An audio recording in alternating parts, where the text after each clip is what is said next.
Maybe. Yes. Live. No. Yep. There we go. All right. We are live. Hey guys, this is Stone Guy 223. This is the Tac Daddy After Show.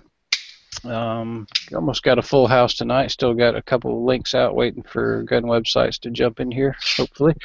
But from my left, we'll do some quick introductions. We've got Ballistic Expansion. And next to him, we've got Cotton 68. Everybody. And then we got the Tac Daddy. Who's currently not The sitting AFK Tac Daddy. He's probably taking the dogs out. So Tac Daddy's brought to you by Viridian Green Laser, Head Down Products, South Florida, or Gun World of South Florida. Tactical walls. And all those great guys. And then next to him, we've got Digital Profits. What it do? Gunchannels.com. There we go, there we go. And then we've got Nathan's Armory. What's up? And next to him, we got Mr. Paul. How's it going, guys? And then Cork 71.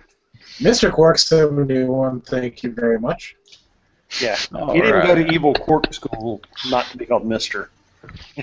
Right. So, anyway, I didn't really have a particular topic picked out for tonight, but there were some things we didn't get to cover in Tac Daddy show as usual. So we carry over to here, and we'll get the ball rolling with something that Cotton brought up to our attention pre-chat. So. Yeah, I guess up in Ohio this week, they had a young man in his 20s went into Wal-Mart and was bored, so he decided to pick up an Airsoft Scar 17, and the cops got a call saying that this guy was pointing a gun at kids, he was loading up a gun, there was going to be a shooting and all this, and the cops arrived on scene and ended up shooting and killing the guy. So,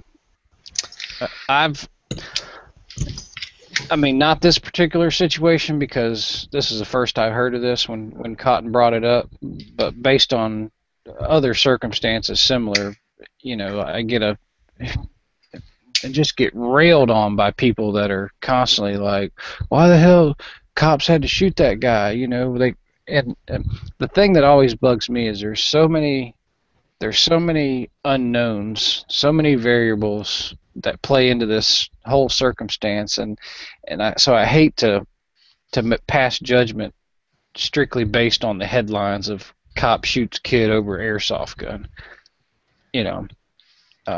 The fact of the matter is those, who knows? I mean, like we were talking pre-chat, at some point, when that officer arrived on scene and made contact, he's going to give that guy some sort of command, whether it be drop the gun, show me your hands, something's going to happen. Some command's going to be given. But you expect that. But since you weren't there, you can't assume that's what happened. There are some people that are reactionary first, command second. No, I guarantee. Well, I can't say that. I won't say that because I'm not gonna.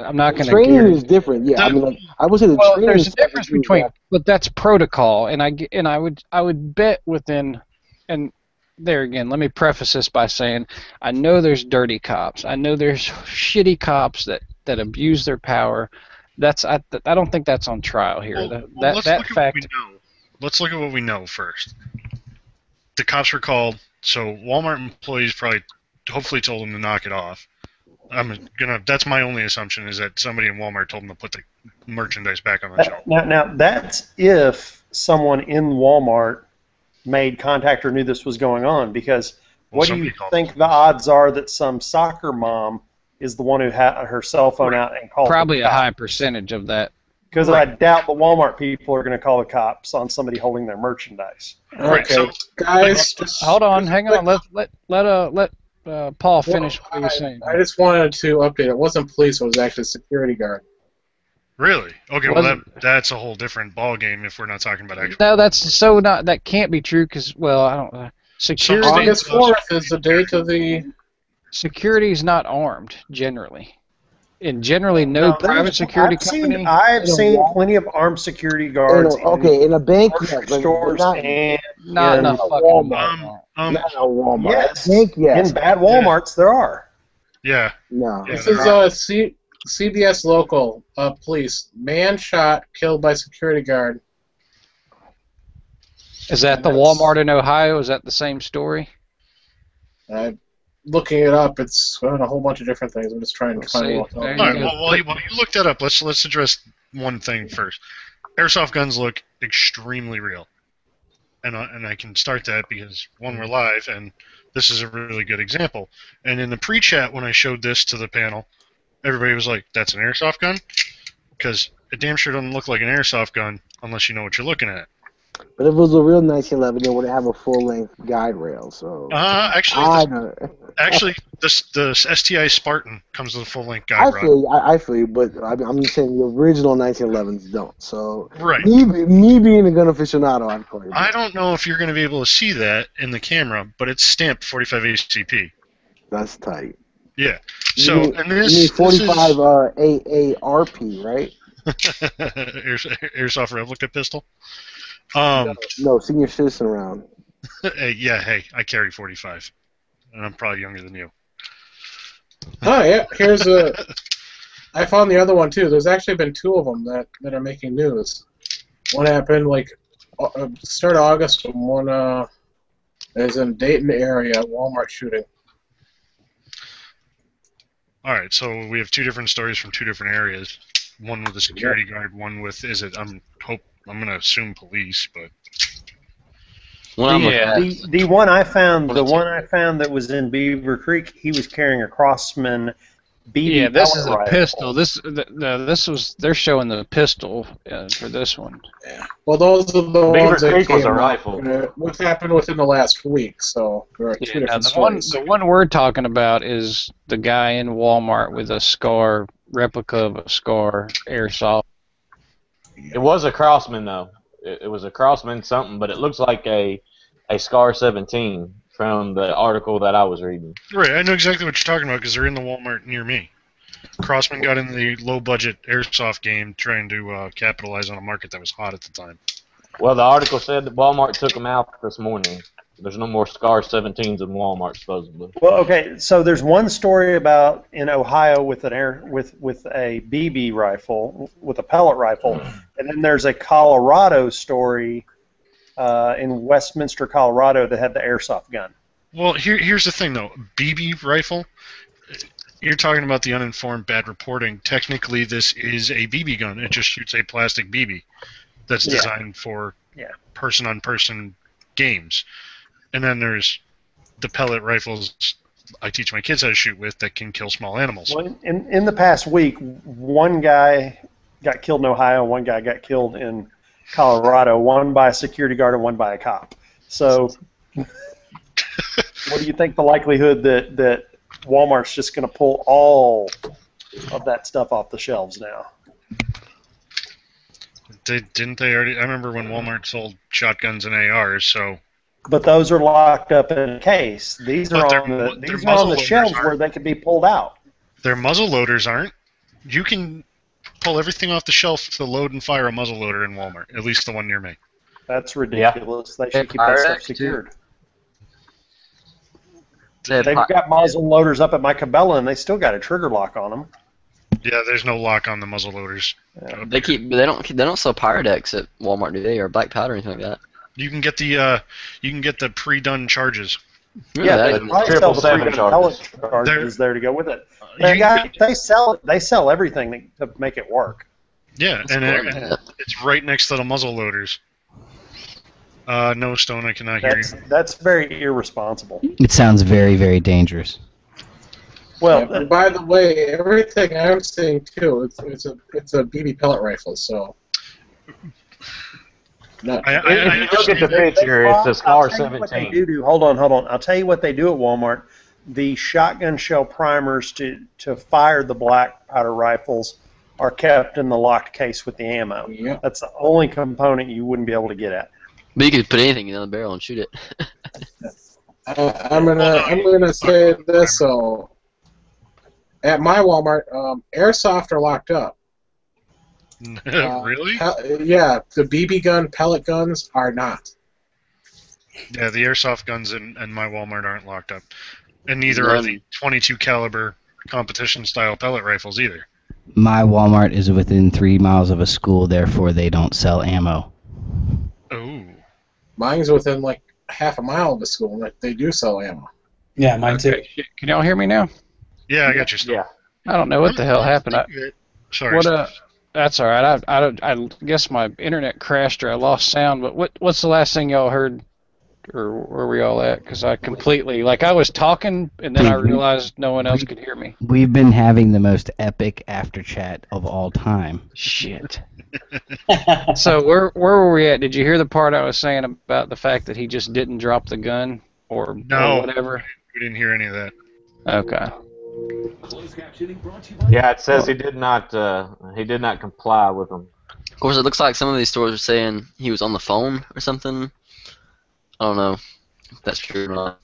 One of the links. The overriding thing is that he got shot because he's holding a rifle that looks real, and there's no way to tell the difference. Well, actually, if it's an actual BB gun, which I know Crossman did come out with an AR-15 one that pumped up. It was an air rifle and looked like a BB gun, and that they may have done it with a SCAR, so that wouldn't have an orange tip because it's not a toy. It's not an airsoft gun. So at that point, it looks like the real rifle. Right. Well, and you got to think something's got to be wrong with that kid, or the man if he was in his 20s, for him to pull out to be playing with a rifle, regardless of whether it's an airsoft or not, in a public place like that. Threaten people with it? Yeah, pointing at people, and then when an officer and/or security guard, doesn't matter at this point, when they come and approach him, make contact, and give him an order, if he doesn't comply and then maybe turns with the with the weapon, right? Then that's use force. Yeah, that's a that's a legitimate shoot. There's a fear. So here's the thing is I read the story and it said the design was the MK177 design, which is what we commonly call the SCAR. So it looks like a SCAR. We don't know if it had the orange tip or not. Maybe we can find that out. But whether it did or not, actually it does because it was a pellet gun. They don't have to have. Okay, it was a pump up BB gun is what I read by Crossman. Okay, well so it doesn't have an orange one. So it looks like a real SCAR, and he's playing with it in Walmart outside of the box. Somebody sees him with it because he aimed it at some kid, and the cop showed up and he probably muzzled him. Yeah. If I was the cop, that's totally justified. Probably muzzled him. Come on, guys. I'd be like, hey, Marco. What do idiots who play with guns do when people come and say something to them? They turn around and point the gun at them just on reflex, not aim it, but turn. But you're making the largest assumption. I've seen it so many times with people where they just but you're making the largest assumption possible for someone to get shot. It was that. Hang on. Okay, he's pointing it at kids, Marco. He doesn't have muzzle control. Oh, okay. So he's pointing. Okay, I didn't know he was pointing at kids. Yeah, he was threatening people with it, Marco. Okay, I didn't know that. I was away. I'm sorry, I didn't know that. Yeah, I think if the call would have came in without, if he wouldn't have pointed at kids, I think it would have been a different outcome, even if the cops still did come. But the fact that the 911 caller said he was pointing at somebody. But let's think about this in a realistic manner, because let's take out of the equation whether or not he was pointing at anybody. When he was approached, either by a security or a police officer, when he was approached, and I'm sure, based on my experience and just protocol in general, they would have told him to drop the gun. So at that point that he did not listen, follow that demand, and did whatever he did with the gun, whether he decided to turn with the gun or decided to turn and run away. I mean, who knows what he did? We weren't there, so we don't know what he did. Aren't we sure going to get video of this eventually? I mean, it was in a Walmart. Yeah, but the fact of the matter is, it was a justified action based on the story we're getting right now. Now, obviously, there could be new information that comes to light that could change our opinion, but based on the face value of this story, there was no other alternative depending on what that guy was doing with the firearm, that looked real. An officer is not going to be able to judge the authenticity of a firearm. When you're facing down someone that's not complying to an order, you don't know where their mind is. You don't know you know what I'm saying? I mean, given all the things that have happened with the shootings and everybody's on a high alert. And it's easy to sit back and say, oh, well, they should have known it was a BB gun, or they should have known it was an airsoft, or they could have tried to tase them first, or they could have tried to do this first, less than lethal, pepper spray. Why'd they have to shoot the guy? Well, dude, I guarantee you, if you're in that spot, you're in that situation, you're not going to, we don't have the, what's that word? Clairvoyance? No, like the pleasure of being second guessing. Well, clairvoyance is a good word. I like clairvoyance. Yeah, I mean of figuring out. We don't know all the details because we can't see the video of what happened or hear the audio. But I'll give you another example. A year ago, I think he was 12 or 13-year-old boy in California decides to go over to his friend's house to play airsoft. He's walking down a street during the middle of the day carrying what looks to be a real AK-47. We're talking steel I remember wood, that story, yeah. Airsoft AK-47, no orange tip in it. People driving by call the cops because all they see is a kid with an AK walking down the side of the street on the sidewalk. Cops show up, hit the brakes, jump out of their car, yell a command at the kid. He turns around, and when he turns around, because he doesn't have the gun slung, it's in his hands, he turns around and the muzzle points right at the cops and they fire. It's all on video. Dash cam. That started a huge anti-airsoft bill out in California. Oh yeah, all the people blame the airsoft, not the kid or the parents, for him walking down the street with what looked like a real AK-47 in his hand. Right. And you need to have your kids be aware. Nobody said it was the kid or the parent's fault. It's the cop's fault and the people who make airsoft guns' fault. Right. And that's a touchy situation. Yeah. I remember when that story broke. That's a situation where there again you've got to take into account the situation, the mannerisms, the body language. There's so much going through your mind, and it's hard to sit back and say, oh well, they should have, they could have, would have, should have. But in all reality, as long as it's, and that's a shitty thing to say, as long as it's justified, it's okay. I understand what you're saying, but I understand that, and I wouldn't ever want a cop's job, but at the same time, that's a kid with a BB gun. You know what I understand what y'all are saying, but you're saying the cop, he's got all this going through the mind. Well, the kid just thinks he's playing with his toy gun. You know what I mean? Oh, yeah. There's got to be a medium. On the flip side of the coin, you have cops with pistols responding to a person who, they really can't judge how old they are when they first show up. What they see is a person who has a semi-automatic rifle in their hands.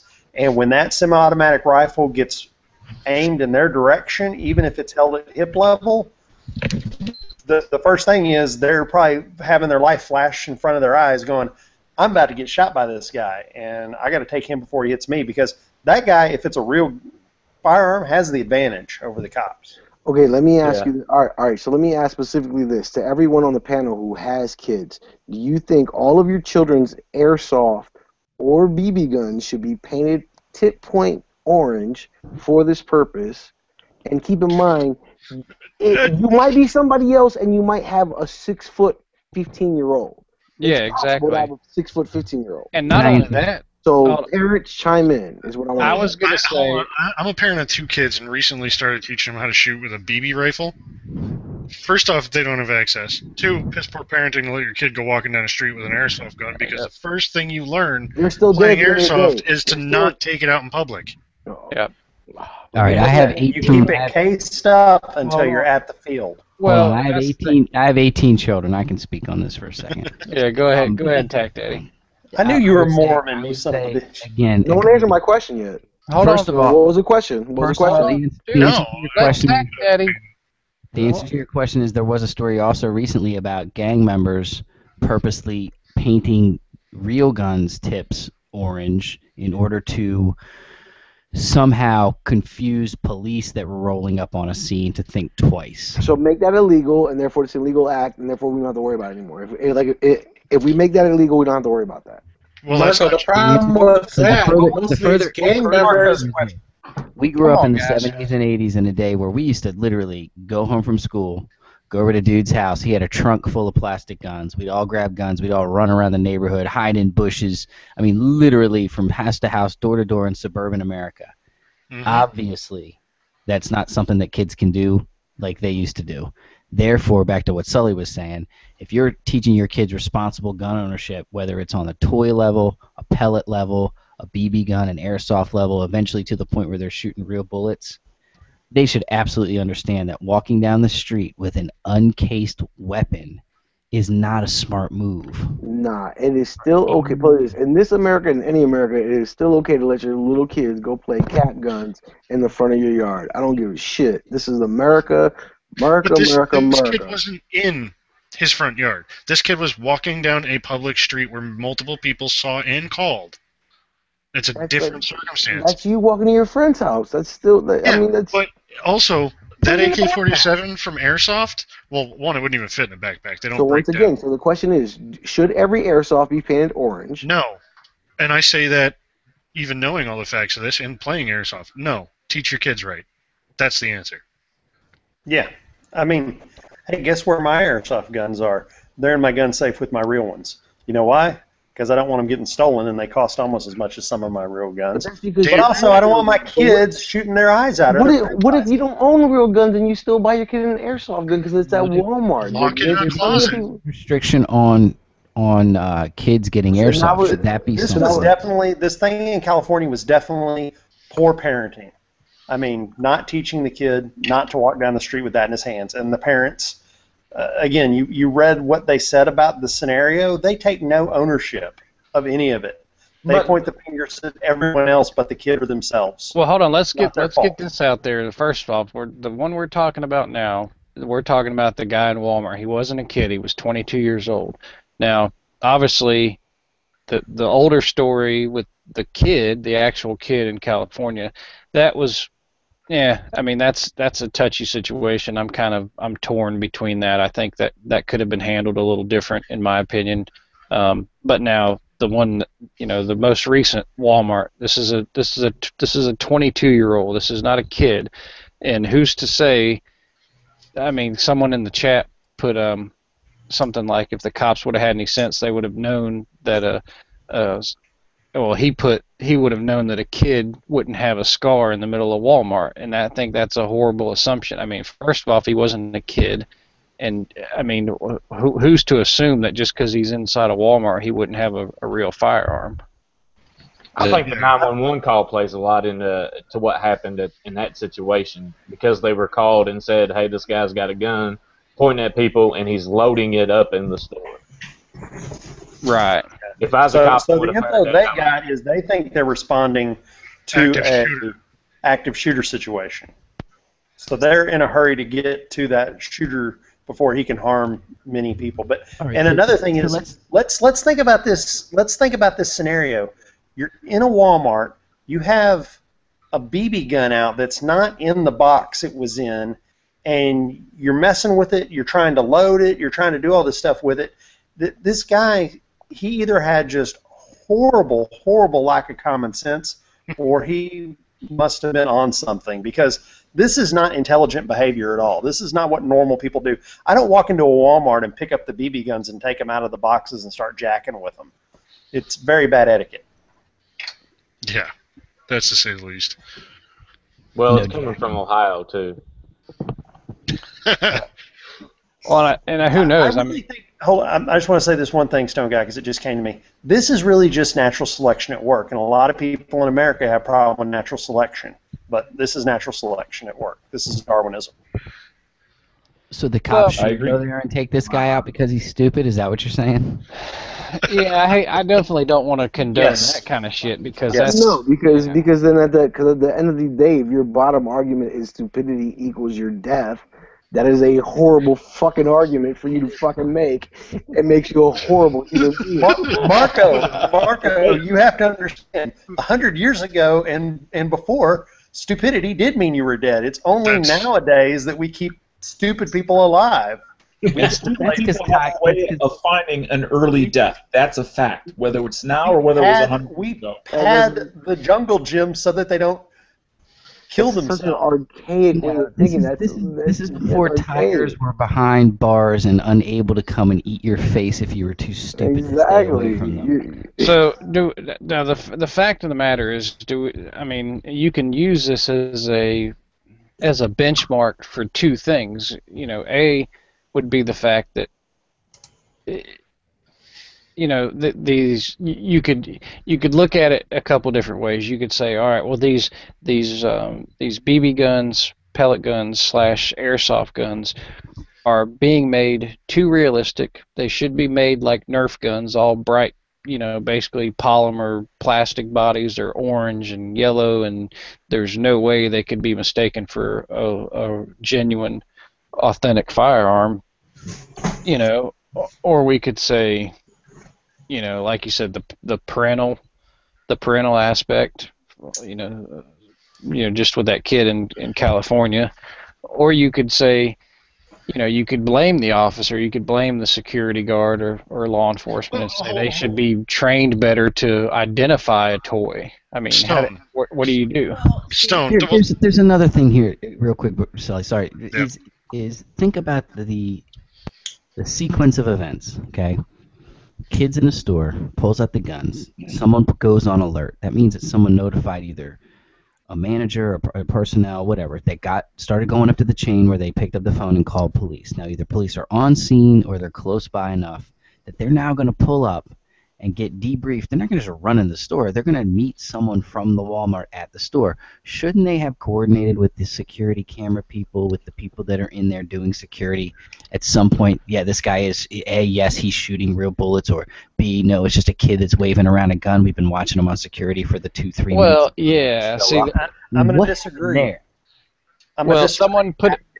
Hold on, real quick, because someone put in the chat, and I did agree with this. Someone put in the chat, why did and that's if that's the case. If it wasn't just a soccer mom that called police directly and police responded directly without even interfacing with Walmart. I think that's what it was, Stone. That was kind of my point, is that it was somebody that knew nothing about guns that called, and with the fear of the media and stuff like that today, I think the 911 call had a lot to do with the situation. I really do. Interesting. Yeah, I didn't think about that. And they could have used the loudspeaker, though. If in fact, like Tac Daddy was saying, it was a Walmart associate or whatever, they, when law enforcement arrived or security, they could have used the loudspeaker. They could have made an announcement for that guy. Hey, the cops are on the way, or security's on the way. Put the gun down. Quit being stupid. And/or weren't they trying to keep... No one at Walmart's going to pick up the loudspeaker and start giving commands to an armed person. Yeah, I agree with that. But aren't they going to try to get people out of there? I'm going to say this. My understanding of typical response to an active shooter situation is the cops are trained that they have to get to the active shooter and engage them, not to wait for SWAT or anything, because waiting causes more people to get hurt. Well, that's true if it's an active shooter. Hold on. So let me finish. So they get a call. Guy's loading up a gun in the sporting goods section. I saw him. He pointed at my kid, and he's loading it right now. Cops get there. Let's say they're outside. They get there in a minute. They run right back to the sporting goods section. They say, "Hey, you with a gun, freeze!" And if he turns and points it at him, they shoot him. I mean, yeah, that's probably a good... Yeah, that's probably kind of what happened. They probably didn't look at security cameras or communicate with a manager or anything like that. They probably just got from the front of the store to the sporting goods section, saw the guy, yelled a command, he turned, bullets got fired. That's probably the most accurate assumption that could be made. Renegade cops. And then there's that. Yeah, he's 22, so maybe they knew him. Maybe they're like, Oh, it's Johnny Attitude. Yeah. Let's just shoot this ass. That's the guy who told us we didn't have the right to detain him last week. Yeah, this did happen in Walmart. We are, it's eventually that some video is going to be released. The security video, but still. So let's see what actually happened. With the whole thing with kids and airsoft guns, I sit with be better parents. Teach your kids right, and they won't do stupid shit. Well, I will say this about an airsoft gun is, if I was to invent something to put eyeballs out with, it would be the airsoft gun. A machine gun BB gun is the best device to knock people's eyeballs out with. So you have to train them on proper safety with it. You're damn right. You wear goggles. You never shoot without eye protection on. You make sure your mouth is shut so it doesn't chip one of your teeth. I mean, these are things you have to teach people who play airsoft. I have an iron face. I have a lower face protection. It's a soft plastic shell. I got that thing too, yeah. Yeah. But what about sticks out? You look like Hannibal Lecter, but it's great. Yep. But what about the parent that's not in a gun community, the parent that's just trying to let their kids relive what they lived back in the day, and the new toy gun is airsoft. Buy them an orange cat gun. Don't give them something that puts eyeballs out. I have a story for you guys that directly involves that. I'm a trash guy right now, and right around Christmas time, just shortly thereafter, I stopped at one of the stops I do, and there is a brand new AK-47 airsoft gun sitting in the trash barrel. Touchdown. The owner comes out, asks me specifically, are we allowed to throw that out? And I was like, yeah, it's no problem. And I said, just out of curiosity, why? This thing's barely out of the box. Oh, well, we don't know much about guns, and our kid was acting up with it, and we just decided to get rid of it. Okay, that's here in New Hampshire, pro-gun state. Family didn't know. They took it away from the kid. The kid was doing things wrong with it. They threw it away. Keep in mind, that airsoft gun never made it to the dump. It's sitting at my buddy's house. It was brand new. Hey, you know what? Sometimes, especially in the rich neighborhoods around here, people throw away some. Hey, my grandpa used to work for Waste Management. One day he saw a pistol case laying on a trailer that's come in, and he opened it up, and there was a Bauer 25 inside of it. Still got it. He did. On that statement, I won't confirm or deny what trash company I work for, because what I'm talking about can actually, for some of the companies, get you fired. I think what that does touch on, which is an excellent point, is that even if a parent is not informed about firearms or anything else, they do know that you're aware of what subjects that you are not up on, and if you're not up on something and your children's priority is job one, then you need to either bone up on it or get rid of that potential hazard. Well, who do we condemn here? I mean, are we just condemning the parents? Well, for the kid in California that was walking down the street with the AK-47 airsoft gun, that's on the parents. The 22-year-old guy, the adult in Walmart, that's on him. It's on him, but it's also on his. Well, yeah, maybe if he grew up for 21 years and didn't. Yeah, but the other thing is, I think Nathan said it, we don't know if the guy had a mental disorder, which I'm sure somebody's going to claim that. We don't know if he had something mentally wrong with him. We don't know if it's bad parenting. Well, hey, he's 22. He could just have taken too much codeine cough syrup. Who knows? Well, someone put in the chat. Poor judgment. The DF2 in the chat put a good link in here in the Gun Channels chat. It's an actual link to the story, an interview with the guy's mother. Apparently, he was on the phone with his mother, and anyway, I'll post a link, but watch that, and then of course now the family's saying they're going to sue, they're contacting the NAACP, and they're going to sue Wal-Mart.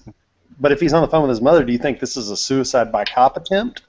Like he's depressed talking to his mom? Who plays with guns at Walmart while talking to the mother on the phone? The way they made it sound is he was distracted. He was back in town for a cookout, was there with his girlfriend. His girlfriend went to go get something for the cookout or something like that, and he just wandered off on the phone and ended up with a gun in his hand. Yeah. How do you even Well, send hold on. I do sometimes call my wife and pull out my carry pistol and play with it, and then I'm like, "Oh crap! I'm playing with my carry pistol." Hang on. How do you even Let's write address that something shit? here. Let's get back on topic and address something here because I find this pretty disturbing. Some guy in the chat said that the police could have used a speaker system. So you're telling me that we should abandon all of the protocol, all of the training, all of the response, and the tactical, effort that goes into potentially stopping an active shooter situation to take the time to get on a speaker system. Yeah, speaker system versus He semi-automatic wasn't an rifle. active shooter. He was an active hanging out with the young Well, kid. but we didn't know that. That's the whole thing. So they're supposed to wait. They're supposed to get on the speaker and wait, and then if the guy starts shooting, then what a bunch of asshats we're going to look like if it gets reported. Then it's going to be reported that 10 people killed while cops are on the loudspeaker, trying to talk to the guy instead of responding. And Stone Guy, let me say this: you do 3-gun. Okay, so you see people shoot all the time. Does the guy with the AR or the guy with the pistol, who's got the better shot at getting the other guy if you're, let's say, 50 yards apart? The rifle. Oh, dude, yeah, without doubt. So as a police officer responding to a person who has a semi-automatic rifle from your report, don't you usually try to get close to them and then throw a command out when they're inside your guaranteed accuracy range? Sure. Because you don't want to start talking to them while you're a long way away trying to throw commands, because then you're not able to hit them well and they're able to hit you well. I mean, that's the problem with a rifle versus a pistol. You have to get on top of them if you even are going to have a chance. And that's the sad part. I mean, obviously, I don't think any of us on the panel are happy that this guy was murdered or killed. I wouldn't say murdered. I'd say, that he lost his life. I don't think any of us are happy that he lost his life, obviously. And I guarantee you that the officer involved is not happy that he had to take someone's life. But the fact of the matter is, the situation, you just don't know, and you can't wait to find out because more people could be killed. And that's the unfortunate fact is, in hindsight, it's easy to sit back and go, oh, shoot, it was just a BB gun. The cop shouldn't have shot him. Well, hell, what if it had turned out to be a real gun and he shot 4 of those kids while, that he was pointing the gun at while the cops were trying to figure out whether or not the gun was real? I mean, that's the shit. Well, you don't have the luxury of sitting back and deciding what to do. You have to react on instincts. Suspects behavior means everything. Isn't there a difference between active shooter and man with a gun at a Walmart? Well, it all depends on the initial information that comes in through the 911 call. So, and I'll give you another scenario. The other day I was at Walmart, and I went to the automotive section. I got some road flares and found some duct tape, and I duct taped them to me, and I got some wiring and hooked that on, and I started walking around going, I like kebab, and they're like, no, I'm just kidding. It's not. It's just flares. I'm kidding. What are the cops supposed to think? They're like, oh, it's not real after the fact. Well, when you do something that makes you look like you're ready to take someone out, I mean. Yeah, but see, I think that comes back to the problem. If you were to do that, people wouldn't have known what you were doing, so there wouldn't have been a 911 call from some soccer mom. I seriously think the problem was the soccer mom in this situation. Actually, it wasn't a soccer mom. It was actually a guy. He's a retired Marine. Oh, wow. Well, yeah, they overreact. I'm surprised the retired Marine didn't break his neck from behind. Is his last name Ventura? No, Ronald Ritchie. It's the name of the guy. He would have body slammed. This is because this is what he said about the. This is what he said about the guy with the gun. He was waving it at children and people. I couldn't say anything else. I think he was either going to rob the place or try to shoot somebody. That's what he told police. I think that's the biggest issue, is that he was pointing it at people. I mean, It's one thing to get it out and look at it and do whatever, but to actually point it at children, yeah, that's going to freak people out.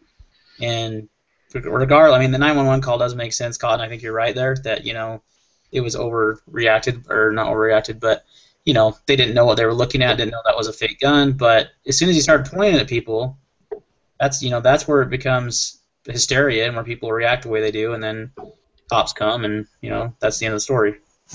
Has anyone ever seen the weighted workout vests that they sell at Walmart from Gold's Gym? They're big vests that have weights in them, right? And you're supposed to wear them when you walk or jog. Well, one of my neighbors, his wife got one of those and was wearing headphones and jogging. Somebody called the cops on her saying somebody was wearing a bomb vest with wires in it.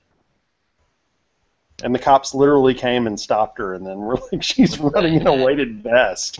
What an idiot. I know, but I mean, people are idiots.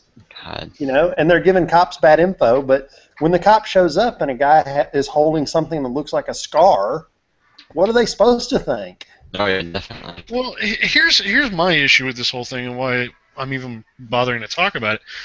Any of these situations, this guy in a Walmart with a pellet gun, all of it's used by Tech Daddy's favorite people in the world, Bloomberg and Mom's Demand, as a pedestal for more gun control. They sling this as, oh, it looks too real, let's get rid of guns. If there's no guns, then we can't have this problem. Well, that's bullshit. That's my problem, is all of this is a springboard for these anti-gun people to use against us. Well, and I think this may spawn another round of maybe proposed restrictions on these gun companies that make airsoft and BB guns to not make them so realistic. I mean, Canada did that. Maybe we should all just get anti-paintball and airsoft, and anytime anyone brings it up, we should, as again, responsible gun owners, just jump on and be like, it's fucking paintball, guys. Well, let's think about it. Would it be, I don't know, and I'm just playing devil's advocate here, but would it be unrealistic to say to these companies not to make such realistic toys? Stone. Here's the thing. Airsoft exists because paintball is not realistic. Airsoft only exists because the guns are realistic looking, because they function somewhat realistically. The gas blowback guns like that 1911 I showed you guys functions like the real thing. Mm-hmm. Every time I've pulled a trigger, that slide comes to the rear, chambers the next round, just like a real firearm. That's why airsoft exists. You take that away, the industry dies. Well, what about restricting it to just the same restrictions like it's already 18 plus only. You have to be over 18, so that means adults have to buy these. It's all restricted. It's just it's getting into the hands of kids because adults go and buy them, give them to the kids, and don't teach them anything. I'm sorry, the average parent in this country doesn't monitor their children and lets them run amok. I mean, I can't. Now that I think about it, you're right. I know women that I'm friends with from high school that have 3 little boys, and they're definitely not 18, and she definitely has airsoft hand. Happens all the time. Here's the other side of this. There's responsible gun owners. There's responsible airsoft gun owners.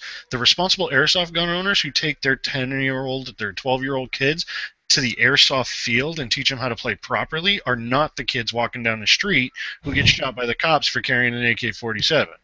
Great point. It's the same thing, just the children instead of the adults. It's the same exact problem. And the young, unsupervised hooligans are the ones that you hear about who decide to go to the public park, 3 or 4 of them with their airsoft guns, and have an airsoft battle with no eye protection, and the cops have to get called on them. Happens all the time. Damn hooligans. And it's against the law. And if those kids live long enough, they're the same kids that grow up to be gangbangers and grab the real guns and start shooting each other in Chicago. It's the same demographic of people who do these things. We should identify them early and take them out. Preemptive strike them. Natural selection. It's the law of diminishing returns.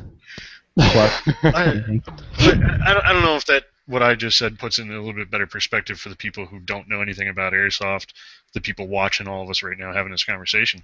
But it really is, because I know a kid that I met playing airsoft years ago when he was a teenager, and now I'm actually the one teaching him how to safely and responsibly handle real firearms. And it's the same set of rules I taught him 6 years ago, or the same set of rules I'm teaching him now. Yeah, how is it 100% bullshit? Jump in here, G-Webs. This is yet another diversion that they're putting out there so that we jump at it because they know we're gonna. And I think that we're suckers already for talking about it. If using Nathan's analogy earlier, if you went into, you don't even need to go to a store that has airsoft guns. You can go into pretty much any 7-Eleven or drugstore or a gas station and get a bunch of road flares and some duct tape and some kind of crude little anything to make it look like a timer. And you could be just as effective if you wanted to be suicide by cop or if you wanted to cause a commotion. But the fact that this looks like a rifle is the reason it's in the news, because they want to, they know if they throw something up with guns, we're not going to pay attention to all the other stuff that's going on in the real news. So I think we're being led down a path, and we're being led down a path, and we're being ambushed.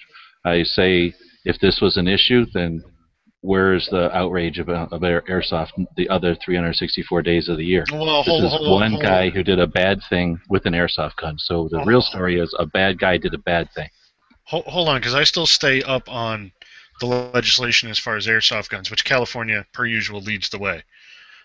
There's actually, kind of like the NRA, there's a small body of airsoft players who go around and fight these legislations for the anti-airsoft bill, which would have made the United States like Canada, where the guns have to be clear.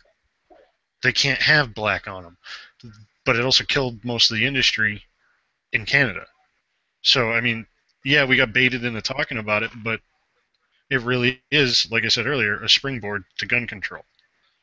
And it's the same. I'm not disagreeing with you at all. I'm not disagreeing at all. I'm just saying that if somebody walked in and to a place and grabbed a golf club and started knocking around golf balls and hitting people with them, he'd probably do just about as much damage or way more damage than he did with an airsoft gun. And the only reason this is in the news because it has guns, and they know that guns are going to trigger us all. So that's all I'm saying. It's a diversion from the real news that's out there. Well, hold on. You don't think that if a guy did grab a golf club in Walmart and ended up getting shot, it would be in the news? Oh, you're right. There's that. Whatever the part that he had a cut, but if a guy, hold on, because the golf clubs aren't demonized. He was practice swinging. He was not shooting people with golf balls. Let's say somebody gets into an argument in a Walmart, grabs one of the machetes in the camping section and whacks his friend with it, and then he gets shot by cops. Not going to be a big story. Why? Because machetes aren't demonized. And I suggest how many times... Okay, Walmart's one of the biggest store chains, right? And it's physically one of the bigger stores. And it caters to people that are poor. So a lot of times, the violence associated with people that are poor or whatever. So all I'm saying is there's always there's the potential for Walmarts to be in the news for bad things all the time just because of where they are and how many of them there are. So it's easy. It's low-hanging fruit. They found a guy who just had the right set of circumstances. They picked this story and not the story that Nate talked about with the hatchet or some story. I'm sure people working at Walmart do weird-ass shit all the time. Hurt people, don't hurt people. But I bet you they get shot, too. So, you know what I'm saying? They just picked this because of the airsoft part of it and the part that obviously the guy got shot or whatever. But I'm just saying the reason I think it's 100% bullshit topic is that we're being led down this. That wasn't a news article because nothing else happened today. It's a news article because the agenda is continue to make gun owner. You even said continue to bash guns. Yeah. Yeah. Try to make it so that a gun owner says, "Well, do you think we should paint these things orange? No, maybe we shouldn't have airsoft. No, I mean, what the hell? They know that we're gonna, that's the kind of things that can come out of this. So I don't think we do ourselves any justice by giving it any attention. In other words. To that though, with the should we paint them orange? The second that question was asked, that's why I jumped on it with no, because no, of course not. It's property. Well, with the kids thing, when we're talking about a child, the child, that's piss poor parenting. My kids know, beyond the shadow of a doubt, whether it's an airsoft gun or a real gun, they treat them exactly the same. My son turns I'm just 8. saying it's not an issue. It's not an issue. I don't care. Right. If some one kid got in trouble for walking down the thing one time. There's 360 million people in this country. I don't have any concept how many of them play airsoft or have airsoft guns, but I'm guessing, it's a ton. And I've never heard of any except for the occasional weird story. It's not like there's a surge of kids that own airsoft guns. It's not like if 1 in 3 chance if you own an airsoft gun, you're going to be gunned down in the street. It is a fairly small incident rate, and by fairly small, I think it's like. I think it's probably none, and it just seems like it could happen, so people are more than willing to let it I will say it's less than 5 times a year. Less than 5 incidents a year. Well, there you go. 5 times. 5 times for like the whole country, and we get upset when they try to use the couple of hundred gun deaths against us. So now we're going to let them use 5 potential problems. And I'll tell you, beyond insignificant issues, we shouldn't even be paying attention to. Yeah, it is insignificant number, and of these insignificant numbers, it's always the person who has the airsoft or BB gun doing something ridiculously stupid, and totally out of common sense that leads to the cops shooting them. Yeah. It's not that cops are just driving around looking for someone with an airsoft gun. It comes back to a bad person doing bad things, either bad judgment or bad intent, but doing bad, being dumb. And it's not, like you said, somebody just going out to search for or accident. There's a kid with an airsoft gun shouldered. Let's gun him down. That doesn't happen. So it's not an issue, and they're only because they can see it as a way to chisel against guns and chisel gun owners, fraction us up. They throw it out there. Oh, what about those things that look kind of like guns? Because then what's going to be next? Well, as soon as they get rid of airsoft, it'll be toy guns, and then right after it's toy guns, like why do we need to have guns like AR-15s with these big menacing muzzle devices? Why do we need a muzzle device? You don't really need that. What do you need a forward grip for? That's so scary. You don't need that. Valid point. But then again, didn't the big toy gun restrictions get put out, when I was a kid, like 15 years ago? We stopped having black squirt guns. Like Tack Daddy was talking about, we used to run around in bushes with them. Yeah. But, I'll tell y'all a quick one. My airsoft team, one of the guys, they were playing down in some river bottoms, and unbeknownst to him, he got way too close to the jogging trail, and he didn't know it, but a woman saw him stalking another team member from the jogging trail. She calls the police. Well, when the police show up, it's between games, they're all loading mags. There's 10 of them. They're all dressed in military uniforms and vests. And the cops just stop, get out of their car, walk up, and start talking to them. Next thing you know, the cops are shooting the airsoft guns. Because when they drove up, they saw 10 grown men in uniforms, so they weren't scared. It's amazing how many times cops will drive up when we're dressed in uniforms, and they're never afraid. They're always like, "What's going on?" As soon as they see us in a uniform, the American, the Woodlands or the any military style uniform, they just see us and they're like, "Oh, these guys are just playing a game." They never feel threatened by it. It's amazing. Well, if you think of it, again, it's behavior driven. How are you standing? How are you acting? How are you looking? Yeah. Well, none of us are holding them in a menacing way, muzzling anyone. No, we're all dressed and have. I'm pretty sure that just about every cop has had to shoot an M16 or an AR-15 at this point, right? They got to know when they see a kid effortlessly holding a full-size rifle up that it's airsoft. And these things are not wrong, right? No, these things airsoft are actually guns weighted. Real weight. Yeah, let me give you a real quick little education. I got a G&G SOCOM 16 right next to me. It's an M1A SOCOM. The real rifle weighs 8.7 pounds. My airsoft gun with the battery in it weighs 8.4 pounds. It's the same weight. Same size, same stock. I expect a cop to be able to tell the difference between that 0.3 pounds. Hold on. No. First off, if you're holding it, and I don't think you were here earlier, so I'll make this very easy. He's being facetious, Hold on. Paul. Yeah, but look. Real or airsoft gun? Airsoft. Yeah, because you heard the sound of the slide coming forward. It's too light. I could tell by the way you were straining with your hand that it was only 2 ounces less than a regular 45. No, this is actually significantly lighter than a real 1911. But the rifles are. Well, then I'll fall back to the bad or the kids doing crazy stuff with real firearms is insignificant, and any cop that's going to run into a situation in a town full of kids that are whatever age group he's going to encounter, who's going to run into that situation and immediately assume this is a kid who's shooting a real gun at real kids. That's a cop who's delusional and shouldn't be on the streets, in my opinion. That shouldn't be the first thing that comes to mind. It should be in their, in their options, but I don't think it should be their first thing when there's so much more potential that it's going to be airsoft or just a model gun or something, or kids filming a video or something. But remember the do not hesitate targets where they show the kids with the guns pointed at the cops? Of course. And stuff. They're training the cops. I'll defend them to use those targets anytime. But yeah, they have to have discretion too. That's their job, is to have discretion. Their job isn't to have the easiest job. Let's also acknowledge kids do mass murders. Kids go into schools. So that there's no difference between a 13-year-old and a 23-year-old when they're armed to a cop. They're both fully capable of mass murder. Let's also acknowledge the again, the guy who called in, regardless of his former rank or whatever. See something, say something has been something that's been proliferated throughout all kinds of outlets over the last couple of years. Yeah. Who knows if a few years back the same people would be making the same phone calls? Probably not, obviously. I forgot about the whole see something, say something campaign put on by the New York MTA.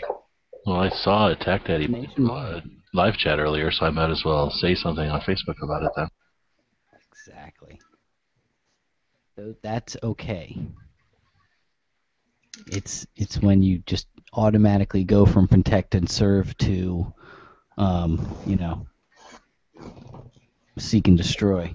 How soon will it be before they go straight to calling like the equivalent of like Oprah instead of the cops? Like, oh, there's a mass shooter. Let's get somebody with a camera here. I can film this right.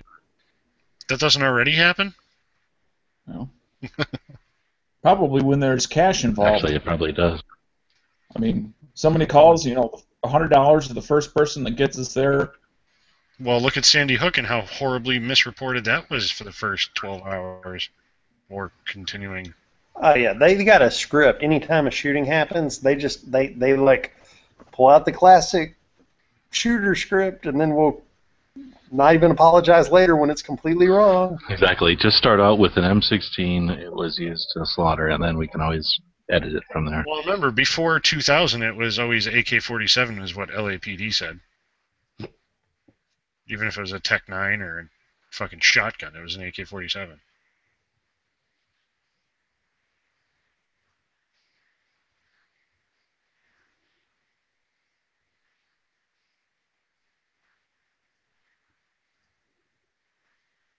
So, Paul, are you in Airsoft? Are you an AK guy or a AR guy? I'm a unicorn gun guy. I use M14s. You're one of those guys. See, we believe in uniform magazines, so we can toss magazines. So we all go M4 on our team. We have a couple AK guys and a SAW guy, but most of us are M4. You know what's funny? The team that I played with brought that point up to me. And then I looked at him and I said, you guys all carry mid-capacity magazines, and your mags are 80 rounds apiece. Between my 1 high cap and my 7 mids, I carry twice as much ammo as all of you. And they stopped arguing with me about it. So, no, I like the different guns. That's why I have a UMP, M14, and a 1911. What about like MP5s and MP7s?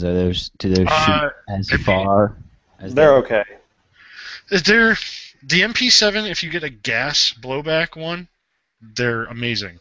They're fantastic little airsoft guns. The electric ones kind of blow. MP5s, depending on the manufacturer, the quality of brands is extremely different. How much is the MP7 that's good?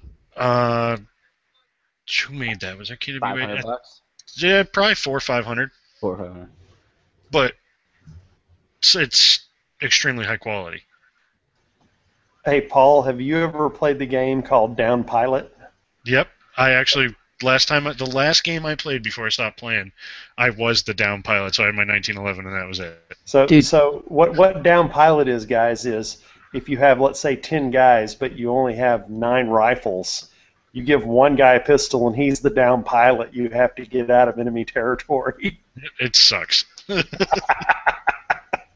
Because everyone's got a rifle and you got a pistol. G-Webs, didn't you invent that game?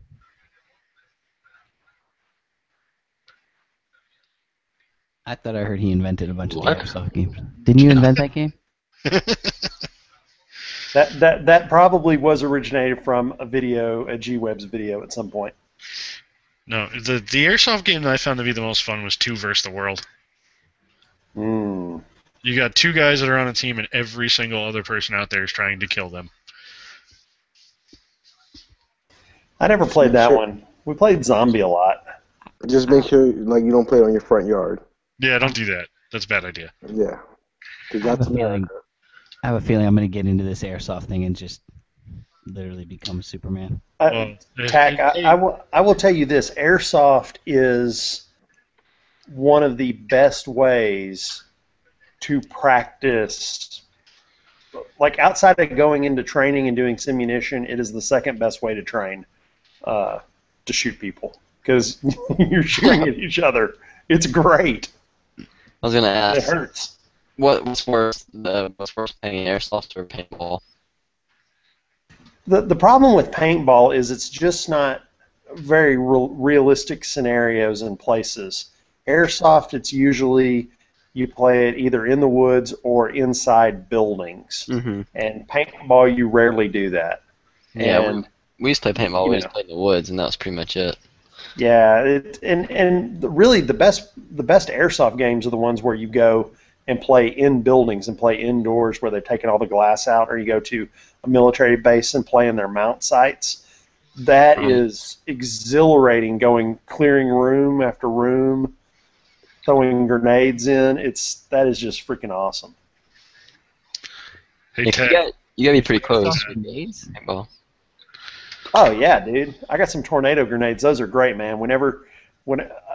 There have been times when I just love it when you're pinned down and you can hear guys on the other side of a wall getting ready to rush and attack you, and then you go, "Wait, I have a grenade." You throw it over the wall in the middle of 5 guys. I had a thunder bee explode right underneath my leg. It sucked. It sucks when you squat on the grenade by accident. How does that happen? Somebody goes, "Grenade," and I duck down going, "Where?" And he goes, "It's under you." What was that, Tack? Tack Daddy just asked something. No, I was thinking that these grenades would be good for like domestic. The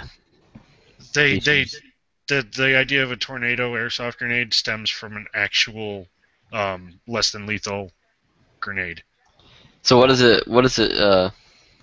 What comes out of it when it blows up? I mean, what is it? A 6 millimeter plastic BBs propelled by green gas. Yeah. Tech Daddy, you should look in the chat because I got a hell of an offer for you.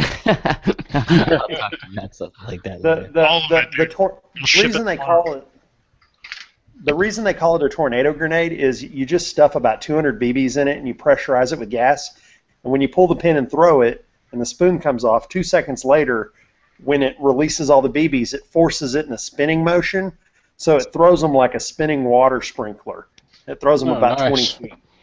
That's cool. So you literally toss it in, and especially if it's on cement, it'll just spin in a circle and throw BBs all over the room. That's an expensive grenade. I had to buy some of those BBs for some projects. They're like expensive. No, the tornado grenade, the impact one is sweet. The one that doesn't have a timer, you pull it and it's got. I like the spoons. All right, well, Tack, let me stop you for 1 second. Was there any other topics that we said we were going to talk about that we didn't get to, other than hold on one this second. Airsoft thing? Yeah, I think we just about ran this one into the ground. Yeah, now that we're talking about airsoft grenades, we can move on. Well, I mean, Tack Daddy was talking earlier off air about survival of the fittest and how one of his parts of his 3-point plan was to spray people going to NASCAR events to neuter them so they couldn't reproduce. Can you tell us more about that, Tack Daddy? Oh, God. Thought we weren't going to talk about this. Oh, that's an off-air subject. My bad. My bad. Did you? How do those bus tires feel, Tack? That was well crafted. Why does this mister I'm walking through into NASCAR taste funny? So, The burning rubber smells different tonight, honey. Oh my This God! Budweiser tastes good. Here we go. I got a topic for you because I happen to turn on CNN because Tack Daddy told me it might be a smart thing to do. Obama, America can't turn a blind eye to Iraq. Isn't this 2 weeks after he said we weren't going to do anything over there? We weren't going to go back. oh, and now he's issuing airstrikes. Yeah, but the quote from me, the quote they have on the screen right now is "can't turn a blind eye." Maybe if you'd done the fucking job and let us finish in the first place, we wouldn't be going back. ISIS. That's it. the Kick problem. all the reporters out of combat zones and go back to old school. Kill everything that opposes us. Just fuck prisoners. Just kill them all. Sick of this shit. 2 fucking wars and we don't have it right yet. 2? Well, more than that. Yeah, way more than that. I just meant the 2 in Iraq. Oh, Yeah, no, I meant the 2 in Iraq because reporters fucked up Vietnam. So if we start there. Not only are they talking about not turning a blind eye, they are now showing detailed pictures of potential strikes that we might make, like on dams and stuff. Yeah, you know what's great? It's the They're like, shit that we built. Ooh, Jessica Lewis is an expert on ISIS. Well, ISIS was born 3 weeks ago? Pretty much. well, the whole problem I have with it is that there's no reason for us to be, mediating, if you will, this whole I mean, those people have been fighting for 100 years. It's none of our business. We shouldn't be involved. It's a shame that Matt's not here, but it's a shame that he's not here. But survival of the fittest. That's a little more up his alley. He was all talking about survival of the fittest of the Airsoft kid. Oh, yeah. Or the BB gun kid. Well, What are you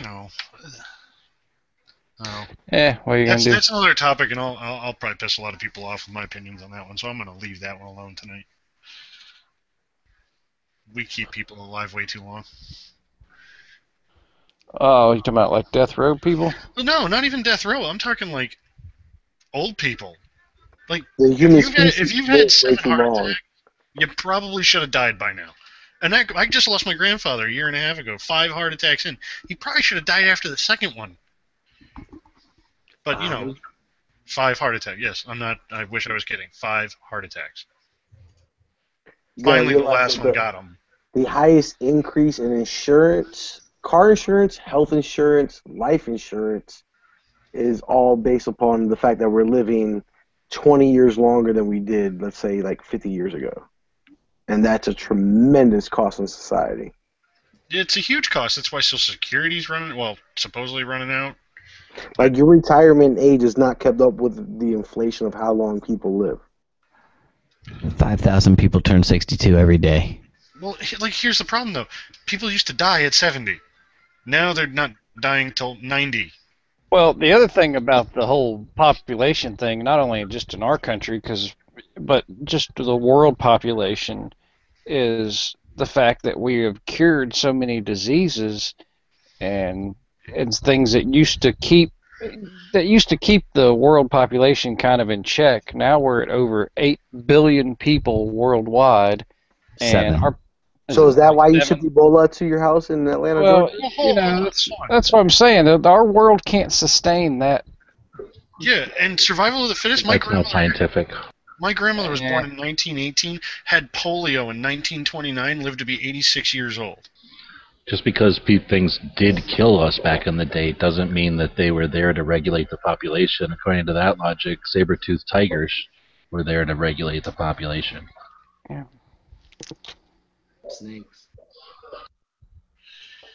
You're not giving us credit for dealing with 2/3 of the planet that's water right now. We haven't even barely explored it all, let alone discovered what its potential resources are for energy production and food production.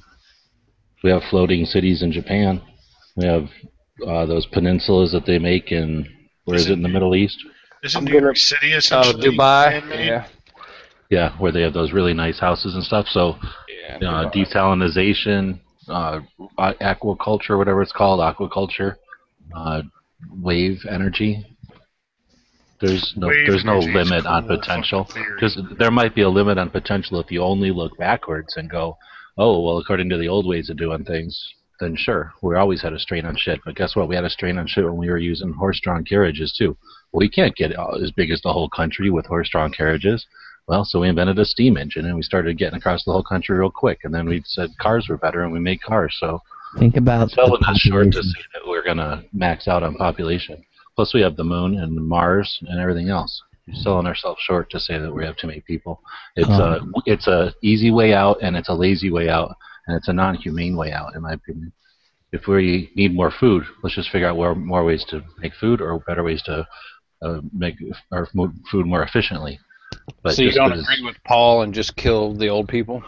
Heck no. No, Yeah, old people are a valuable, valuable resource, not just a burden. They're a burden on our horrible system of having the government deal with them. Oh my God, thanks, Stone.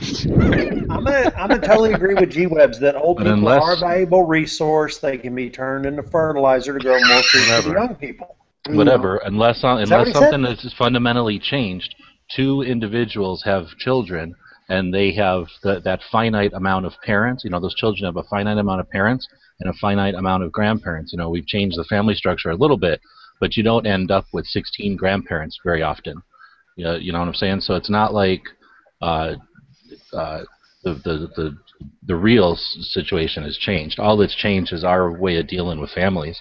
And sure, if we're gonna get rid of grandma and grandpa because they're too much of a pain in the ass, and not remember the part where we were the pain in the ass and they grew us up, just. Yeah, I'm not talking about the old people who get around, function. Like I said, my grandmother lived to be 86 years old, self-sufficient, never needed a nursing home, never needed prescription medication to stay alive. I'm not talking about functioning people. The part in which I'm saying is where you have people who really should have died a decade ago and are kept alive by only the medicine that they take.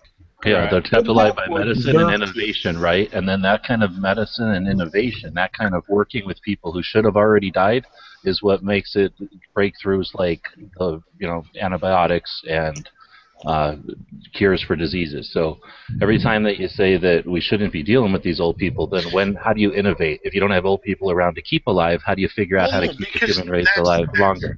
The last thing I heard is that we can figure out a way to stop cell decay or something, and we could end up growing 150 years old or something. Yeah, if you stop free radicals, which are starting being produced at birth, you can cease aging after puberty. So if that concept is even on the table, I don't see how you can at the same time consider getting rid of old people. The difference is, if you stop free radicals and you stop people from aging. Who the fuck is blowing into the microphone? I don't know. Somebody who's mad at the conversation. If you stop free radicals and you stop people from aging, they don't get old and need medicine to constantly live. And the other thing is, some of these older people who can't live without the medicine are also too old to operate on. Some older women. So would you consider them like a financial strain on our healthcare system? That's financial strain. That's the population I'm talking about. But that's not what I'm talking about. Because what I'm talking about is that our Social Security / retirement age has not kept up with inflation. So if we had more productive members of society actually pitching in, it wouldn't be as big of a strain on the system. Because if we had less people on welfare, you get the same result, though. Same result, but okay, but I never said we could never have. Well, and that's why they keep raising the age of their Social Security benefits, because they're hold on. I've been working. They have been raising, but it's never kept up with the actual inflation of what our life expectancy as U.S. male and females actually are. Oh, they raised it. They raised it from like 65 to 67. Okay, but from its original implementation back in like the 30s or whenever like this New Deal was, it has not kept up with the inflation of what our It's not medical supposed to be technology. a real-time adjustment. Well, then why was it ever implemented in the first place if it's not real time? It's always going to be trailing reality of where medicine is and things like that. You don't expect. It trails medicine by far. The average has changed. Hold So on. next month we're going to change the age again. But that's my point, is that it trails medicine by far, and that causes a larger strain on society. Bigger point, the larger strain is simply coming from the fact that the largest human population age boom, i.e. the baby boomers, are all turning over 62, over 65, all basically they just started. That included. So over the next 10 years, you're going to have at least 5,000 to 10,000 people in America every day turning 62. That used to be the retirement age. More of them have to work now to supplement. More of them lost their retirements in the crash of '08. There's several other factors, but the biggest factor is the sheer numbers within the generation of people that are scheduled to receive a certain amount of Social Security, scheduled to receive a certain amount of benefits. Those numbers are not justified by the other part of what you said, which is the next generation. We're not making enough money to give them the money that they're due. It's all been spent. It's not like it's sitting there in a big fund waiting for them to tap into it. You can't look at Social Security like you look at Medicare. These people paid into the system. Now, if they didn't pay enough, that was the government's error to not take enough to sustain the system. Yeah, but I'm going to totally agree with Dan here. If you take all the money I pay into Social Security and put that in a retirement fund, I would retire a freaking millionaire. But what do? The government spends it and doesn't invest it. That's the problem with the Social Security system. They take it in and they use it instead of. But that's what the problem I have with it is that's our money. That's our money But they needed it. But that's the difference between Social Security. But the money paid into the system and the money gotten out isn't really even break even, I think, half the time. No. You know, like if you take a person who's 65 who lives to 75, do you think they got back in 10 years the amount of money they put in over the 40, 50 years of 40 years they worked? Probably not. No, but that's how it's supposed to work. If it was invested, it'd be huge. Yeah, but the point is it doesn't work. It never worked like that, and it never will work like that. That's because the government are idiots and they can't run the system the way it should have been. Now, if the right way to do it would be what you put in is what you're allowed to get back. Well, you can blame the system, but don't blame the individual. Not drop it on the government in the first place ever. The government built a system and then didn't run it right. But again, people paid into it. That's not an entitlement. That's owed. Well, let me ask you this, because I'm not familiar with this. Who invented? All right. Well, who invented Social Security in the first place? What was its original inception? Like what? Roosevelt. Yeah. It was done during the Great Depression. FDR did all those programs. As a way to what? Make sure old when they're retired had enough money to buy food. No. So hold on, let me ask you this. So at what point, who decided that, okay, and these are just hypothetical numbers that I'm going to throw out. 1935. No, dude, I'm saying, like, if you gave in the lifetime of your working career, your working lifetime, you gave $100,000 into Social Security, and they have your little chart. Like I get something now from Social Security that says, like, if I retired or whatever tomorrow, I would be getting like $1,900 a month as my anticipated payout, right? Well, dang, 1%er. Now hold on a second, because don't forget, there's options there. If you hold off until you're older, you get more. Yeah, but now at what point? Let's say you paid $100,000 in, but based on what they're telling me, I'm going to get my $1,900 a month or whatever. There's no way in hell I'm ever going to get all my money that I put in back. So why? I mean, I don't understand the logic there. Why are we giving them $100,000 and they're only going to give us back maybe 25 of that? Do we have a choice? Well, that's what I'm saying. Why should we? The mafia. Why should we give into Social Security when realistically, based on our age, the general life expectancy of the populace as it stands today, we're only going to see a quarter to a third of the money put in that we'll actually see back. So your suggestion is being a sovereign citizen and saying no? Well, no. What I'm suggesting is why? Who's like? Why is that mandated in the first place that we have to give them money? Same reason for IRS. It's because taxes. Well, now the taxes, that's a totally different thing. Initially, when the taxes were established, that was based on a self-assessment and voluntary compliance during the time of war to support the war effort. Yeah. Oh, taxes are voluntary, Stone Guy? I'm gonna stop paying that. They were at the inception of them. Now, obviously, once they got... You mean the government took something and screwed it up big time? Like the Social Security system? Like the tax code? A revenue stream to the government is like heroin to an addict. They will never give it up, even if they say temporary, temporary, temporary. They will never give it up. And that's how it went from temporary to permanent.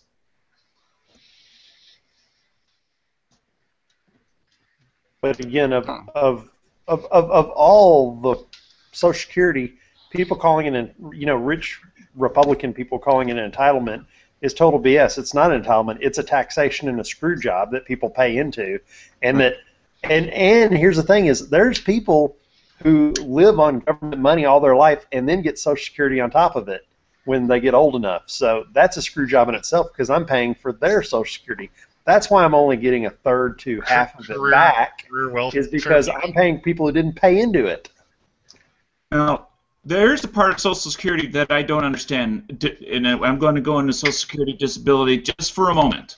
There's the type of Social Security disability where you've been working for, I think it's 15 to 20 years, and you have an injury that you cannot pursue your chosen career. That is one type.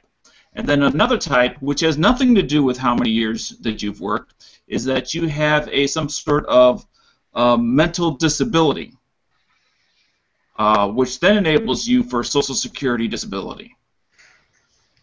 Now, I don't understand how that second one even exists, since there's already welfare and Medicare to take care of people who have permanent chronic mental conditions and are unable to take care of themselves.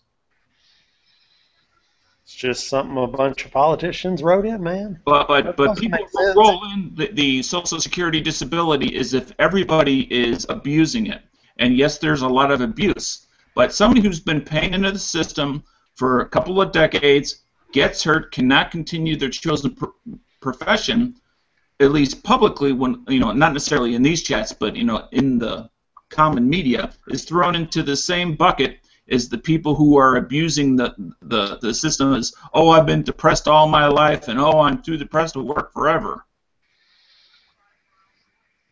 And it just drives me crazy because they're two very different groups, one with the moral ethic to actually work. That's how they got 15, 20, 25 years of work under their belt, and the other, which has probably little to no work under their belt. Well, listen, let me tell you guys this. Right now, in 1935, when the Social Security Act was actually invented, the average American's human life expectancy was 61.7 years. Now, I don't know what retirement age was at that point, but right now we're living anywhere between 77 to 79 years. I guarantee you that the actual age of retirement or whatever, whoever collects Social Security after they stop working, has not increased by 15 years. Because if that was the case, then age of retirement in 1935 would have been like 47 years of age. And I know that's not true for a fact. Oh, yeah, we already established there's no way it paralleled them. That's why everybody's saying that there's not going to be any money in Social Security when we're old enough to retire, like when our generation's old enough to retire. I mean, like, you can have these 70-year-olds. What about my generation? I'm going to be screwed. No, you're fucked. We're screwed and you're really screwed. But here's the deal is let me put it this way. They will have Social Security when we get old enough, Stone Guy, you and me and others. The amount they pay out might very well be what they're paying today, which will be like 1/3 the poverty line. Yeah. I mean, you know what I'm saying? in another 30 years, do you realize how worthless getting $1,000 a month would be? Well, put it like this: Social Security was implied for it to be a supplement. It was never supply. I mean, just kind of like the kind of minimum wage job. It's never designed to actually let someone pay a mortgage and afford electricity and running water. Well, hold on. If it's meant to be a supplement, why don't they allow you to work if you're getting Social Security? Because you can earn up to a certain amount. You can earn up to whatever the poverty line is. I mean, at or some slightly point, short of that. You don't need Social Security. Have a good night, guys. See you, buddy. Good night. I don't know what point that is, but whether you want to call it 100,000 or 200,000, but at some point, you don't need a safety net. Or do you think you do? I'll throw that out there. Do you think? I would think that a lot of people that live paycheck to paycheck are never going to have a $200,000 safety net. Because the paycheck to paycheck people, that's who Social Security was invented for. You got to realize most Americans don't even have a 401k. Most Americans don't even have a savings account. It's a relatively new thing. I was in my mid-30s when the 401ks first came along.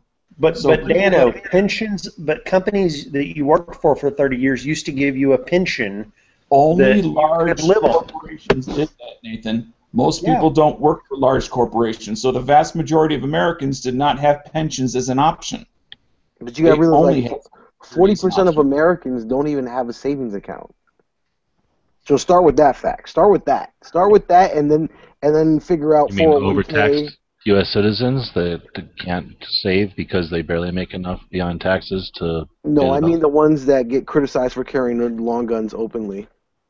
Those they get a pass. They get a pass every time. Because they're part of our team. Armor Lobber Ligre.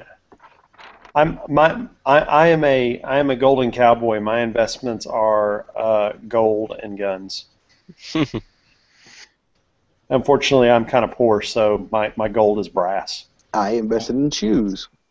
I do like gold and I do like silver. I just like it in weights that are small enough that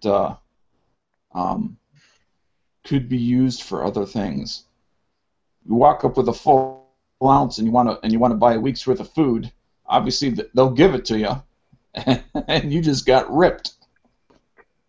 But did you see when you got lobster and caviar for that week? Did you see when they gave? Did you see when was it, about a year ago, when they were like, yeah, if you were on food stamps, you could buy food, but all the food you could buy was high in carbs, and if you ate it for 10 years, you'd end up with diabetes or some shit like that. Well, I know personally, I got poor, and I went down to the place where they give you discount bag of food for $5 or free or something, I forget, but you just had to go down to kind of where the train station is, kind of behind everything where all these weird warehouses are, and then you just don't even have to stand in line. You just show up. It's the food bank. Bank. Yeah, it's a food bank. Mm-hmm. You go in there, and it's a bunch of free food. But yeah, it's like peanut butter. Okay, well, sure, there's peanuts in there, but it's high fructose corn syrup, cornstarch, and then peanuts. Yeah. It's all that kind of food. It's like dog food or play food or something. I didn't even. You'll have food, get but 4 things. But 2 out of your 3 meals a day would be, 14 boxes of macaroni and cheese Kraft, that will give you either a heart attack or diabetes by the time you get old. You know what I'm saying? High in salt. But it will keep you from starving to death in the next 30 days. I use sea salt or kosher. Well, what's better? Just being poor, eating off the dollar menu, you get diabetes from that too. Exactly. No, I'd say being poor and going to a church because they eat crap. I'd say being poor and going to a church or some sort of civic center where maybe you work in the garden and you grow foods that are worth a crap, and you make canned spaghetti sauce as a team, and you earn skills that you can take out to the real world instead of just assuming the government's job is to do all this handout redistribution bullshit. No, but another thing is all right, so I hear a lot about this market, but I don't know if you guys live anywhere near a lot of larger inner cities. Sure, wasn't Marsha? A lot of large inner cities really struggle to get a Whole Foods, and they bid so hard for a Whole Foods or something that brings in local produce.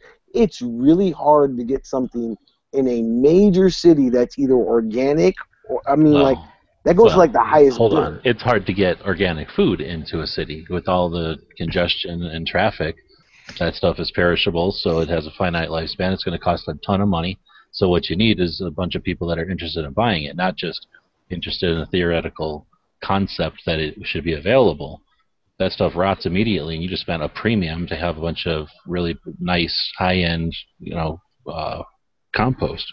So unless there's people there consuming it, it's going to keep going to the parts of the country or the parts of the city or whatever, where people are consuming the high-end organic stuff. Hey, Marco, I'll let you in on a secret. I live in Dallas, Fort Worth. There are all sorts of stores around here you can buy fresh organic produce at, and it costs twice as much as the crap they sell at Walmart. I'm up for a private version of that that's not government subsidized or anything. And then like that guy who does Virgin whatever.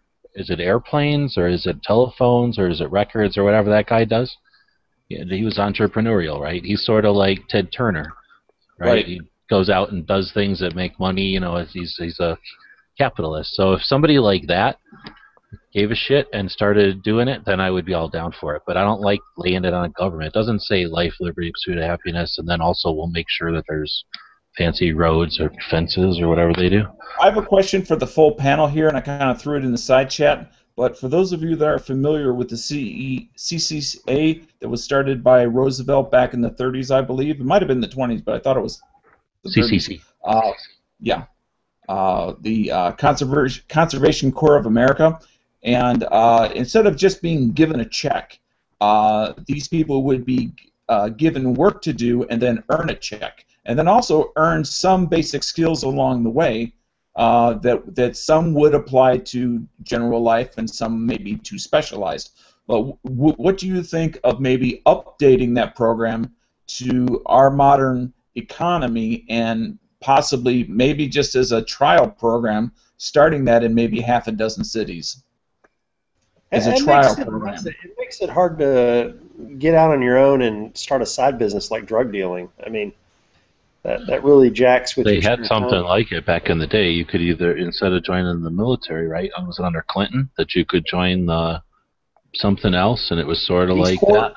No, it was like Peace Corps for here though, and Peace Corps isn't U.S. funded. It was U.S. funded. There is a technical. It's not a technical school, but there is a program like that still exists for what they call the economically disadvantaged, and I don't know the income threshold of it, where you can go get trained as a carpenter or go get trained as a skilled tradesman. Now I don't know how many trades are available. We might be talking about the same thing, but if I remember, it was like an alternative to people that didn't want to get trained by the country to kill people, but wanted to get trained by the country to build stuff or whatever.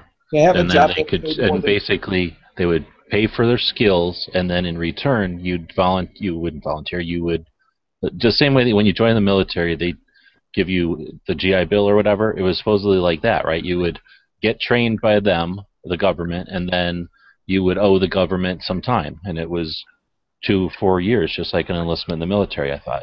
Mm-hmm. Or maybe that was just I'm all for that. theory. I think that's a great idea. They need to bring it back. But why does that have to be government, though? That's why I'm against it. No, it should not be government. I don't want another branch of government. I actually know 2 guys that are involved in that program, and there is an age restriction. I forget if it's 22 or 25 or something like that. So if you're homeless upper at age? 35, you're too old. An upper age. Yeah, you had to be young. Oh, that's insane. You're right. You had to be young to be in the Clinton thing. Yeah. You had to be around college age. And so that's what I mean by the one guy who is eligible age-wise to go do this volunteering jumped out as soon as, I'm getting tired. But to give those that are either on the brink of being homeless or are homeless an opportunity to go out there and not get money up front, but to go work for the money, get some money, and also get some skills. Thereafter, get the training, depending on what you sign up for, is either 6 months to a year, depending on your skill set, and then you also continue to go out there and serve for another year or so. But it depends on the specialty that you pick. But to make it, I'm going to say mandatory if, let's say, a homeless man wants to go in, because a homeless woman with a child is guaranteed to get a check and Medicaid. Not so with a man. But to take that same man and say, we will give you the option, even though you're 40 years old, to go to South Dakota and go ahead. And by the way, they're working in places rebuilding things that need rebuilding. They're working in public housing in South Dakota for the Indians or something like that. So they're doing public infrastructure rebuilding of things. Now maybe the government's not the right place to manage that sort of a program. It just the core idea of it I do like is giving somebody a chance to restart regardless of their age, as long as they have the will to do it. Here's what I say: the government already has this thing in place for kids that want to volunteer their time, and I'm not going to even mention the organization because, in my opinion, they are exploiting the government because the government's a big bunch of suckers, and we all know that. They spend our money way too easily. But there's an interesting real-life situation that I was involved with when I was a kid that would deal with what you're talking about in a way that I would believe it to be better, and from my experiences. So the government obviously is in charge of things like public roads and bridges and whatnot, right? Great. So that means that they're aware of their condition, and that's about where they should end, in my opinion. Then it's up to whatever state that thing happens to be in to go, okay, to prioritize, triage. This bridge needs work, and then that bridge will need work, then that stretch of highway, and then that bridge, and then something over here, right? So that's what I think government's extent should be. And then perhaps a little bit of follow-up, perhaps, but I'd even like to see that done by a third-party agency instead. But the government, once they've identified situations or projects that need to be taken care of, they should then, just like any military contract, hand it out to the highest bidder. That would be a prime opportunity for religious, civic, civil, community, any type of organization to get together and decide, let's hire people, let's get them up to the skill level needed. A lot of times, you're right, it's like digging holes, and then move up to managing people that dig holes, and then manage people to do something. You're cutting out, G-Webs. Shit, I'm glad. I thought that was me. I'm sure he'll be back in a moment. I thought Stone Guy was dead. I was like, what the hell? Am I leaving? But Nathan's over there eating javelina right there. Yeah. well, we've been going about 2 hours, so I think It's a cookie. probably a good time to Hey, Nathan, you got a little something right there. shut it down. Maybe This is a someone fat will boy open cookie. an after chat, but yeah, I think this is a good time to close it out. I appreciate everybody tuning in, and that was a pretty decent chat. I know we kind of skipped around a little bit, but for the most part, stayed on topic and solved all the world's problems as usual. Before you sign off, I got a quick question. Did you see my thumbnail picture tonight? I did not. Oh, Dan, I was about to type something on the side like 20 minutes ago.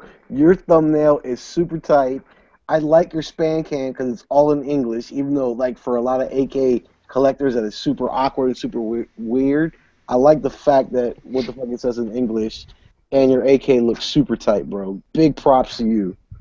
I was surprised at all your AK magazine videos, too. There you go. So. All right, guys. Well, I appreciate it, and appreciate everybody tuning in, and we will see you next time.